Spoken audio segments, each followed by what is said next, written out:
ഈ ഒരു first film കഴിഞ്ഞതിന് ശേഷം ഇങ്ങറ്റം ഒരു ഫിലിം ഡയറക്ട് ചെയ്ത് നിൽക്കുമ്പോൾ ഉണ്ടാവുന്ന ഒരു പ്രൗഡ്നെസ് ഓഫ് കോഴ്സ് ഉണ്ട്. എന്നാലും ആ ഒരു എന്താ ഒരു ഇമോഷൻ?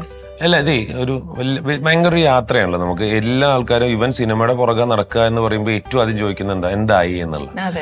പിന്നെ നമ്മളൊരു സമയം എടുക്കും നമ്മളുടെ മുഖം ഈ ചോദിക്കുന്ന ആൾക്കാർക്കൊക്കെ ഈ ചോദിക്കുന്ന ആൾക്കാരുടെ ഇടയിലേക്ക് എത്തണമെന്നുണ്ടെങ്കിൽ കുറച്ച് സമയം എടുക്കും. ബാക്കി അവിടെയും ഇവിടെ കേട്ടുണ്ടാവും പാസിങ്, അല്ലെങ്കിൽ കൈയടിക്കുമ്പോഴേക്കും മാറിപ്പോവുക, അങ്ങനത്തെ പരിപാടികളൊക്കെ ഉണ്ടാവും. പക്ഷെ അത് എത്തി തുടങ്ങിയത് ഈ പറഞ്ഞ പോലെ ഒരു സീരിയൽ ചെയ്തിട്ടാണ്. അതിന്റെ മുമ്പ് ആക്ച്വലി ഇഷ്ടി എന്ന് പറയുന്ന ഒരു സംസ്കൃത സിനിമയൊക്കെ ചെയ്തിട്ടുണ്ട്. സംസ്കൃതമൊക്കെ ഞാൻ ചോദിക്കാൻ വരുമായിരുന്നു, മനുഷ്യന് പറയാൻ, പക്ഷെ സംസ്കൃതം അറിയുന്ന ഒരു വ്യക്തി ഭയങ്കര ബുദ്ധിമാനാന്ന് വെറുതെ പോയിന്റ് ശരിയാണ്. പക്ഷെ സംസ്കൃതം എനിക്കറിയില്ല. എനിക്ക് അവിടുത്തെ കമന്റാണ് എനിക്ക് ഏറ്റവും ഇഷ്ടപ്പെട്ടെ. ഒക്കെ വെറുതെ ഒറ്റ എനിക്ക് വിത്തൗട്ട് എനി ക്വസ്റ്റ്യൻ എനിക്ക് ആൻസർ കിട്ടി. മതി മോനെ, ഞാനൊരു സൈഡിൽ കൂടെ തള്ളിക്കൊണ്ട് വരുമായിരുന്നു. കൊറേ നേരമായി തള്ളാൻ തുടങ്ങി. അപ്പൊ എനിക്ക് ഇങ്ങനെ അതെന്താ അറിയാം, സംസ്കൃതം നമുക്ക് ഭയങ്കര ഇഷ്ടമുള്ള പരിപാടിയാണ്. ഞാൻ ആയുർവേദ ഡോക്ടറല്ലേ, അപ്പൊ ആയുർവേദത്തിൽ എല്ലാ പരിപാടി രസശാസ്ത്രം ഭക്ഷിച്ച കൽപ്പന മനസ്സിലായില്ലോ.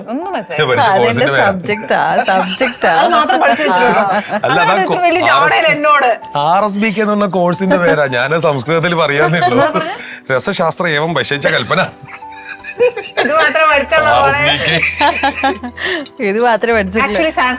പഠിപ്പിച്ചത്. അല്ലല്ല, എന്നെ ഇതൊക്കെ എന്നെ കാണുന്നതിന് മുന്നേ അല്ലേ?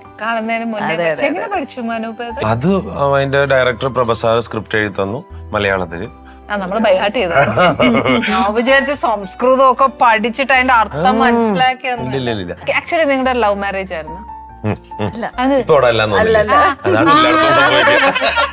അതെ, ഇവിടെ ഒരാൾ അങ്ങനെ ഞാനൊരിക്കലും സമ്മതിച്ചു കൊടുക്കില്ല. അത് ലവ് മാരേജ് അല്ല. പ്രപ്പോസ് ചെയ്തു, എന്നെ പ്രപ്പോസ് ചെയ്തു. പക്ഷെ ഞാൻ അപ്ലൈ വെച്ചത് എന്റെ പേരൻസിനോട് ചോദിച്ച് ഈ പറഞ്ഞ കൺഫർമേഷൻ ഒക്കെ ആയിട്ട് മതി പ്രൊസീഡിങ് എന്നാ. പക്ഷെ അതൊരു ലവ് മാരേജ് അല്ലല്ലോ, അപ്പൊ അറേഞ്ച് മാരേജ് അല്ലേ. ചേച്ചിയുടെ ഒരു അക്കോർഡിംഗ് ടു ചേച്ചി എന്താണ് ലവ് മാരേജ്? നമ്മള് കുറച്ച് ഫാമിലി കൂടി പോയി അറേഞ്ച് ചെയ്ത് കൊണ്ടുവന്ന ഒരാളാണ് പറഞ്ഞാണ് അറേഞ്ച് മാരേജ് അല്ലേ. ഒരു പയ്യൻ ഒരു പെൺകുട്ടിയെ കണ്ടു, ഇഷ്ടപ്പെട്ടു.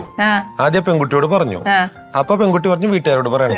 വീട്ടുകാരോട് പറഞ്ഞു, പെൺകുട്ടിക്ക് ഓൾറെഡി ഇഷ്ടമാണ്. അപ്പൊ ഇല്ല, വീട്ടുകാർ പറഞ്ഞു. വീട്ടുകാർക്ക് അപ്പൊ പിന്നെ വേറെ ഇത്രയും നല്ല പയ്യനല്ലേ, അപ്പൊ പിന്നെ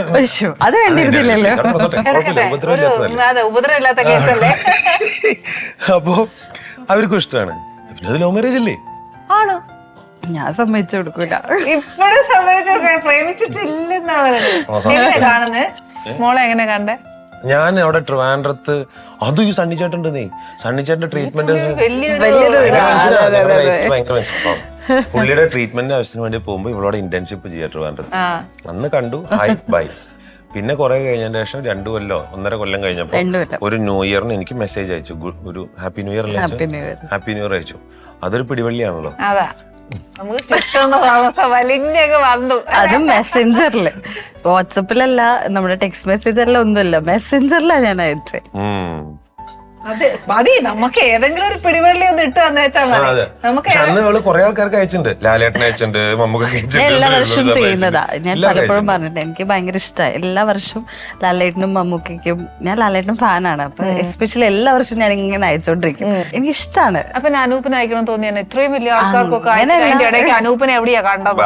അല്ല, അത് ആ സമയത്ത് സ്റ്റാർട്ട് മ്യൂസിക് ചെയ്യുമായിരുന്നു. അപ്പൊ സ്വാഭാവിക FBയിൽ ഇത് സ്ക്രോൾ ചെയ്ത് വന്നപ്പോ പുള്ളിയുടെ പേജ് വന്നു. അപ്പൊ ഓക്കെ ഫൈൻ, ഒരു ഹാപ്പി ന്യൂ ഇയർ ഇരിക്കട്ടെ എന്ന് പറഞ്ഞ് അയച്ചതാ. വേണ്ടിയിരുന്നില്ലായിരുന്നു. വേണ്ടിയിരുന്നില്ല, കേൾക്കുന്നില്ലേ? Annie's Kitchen. Let's cook with love.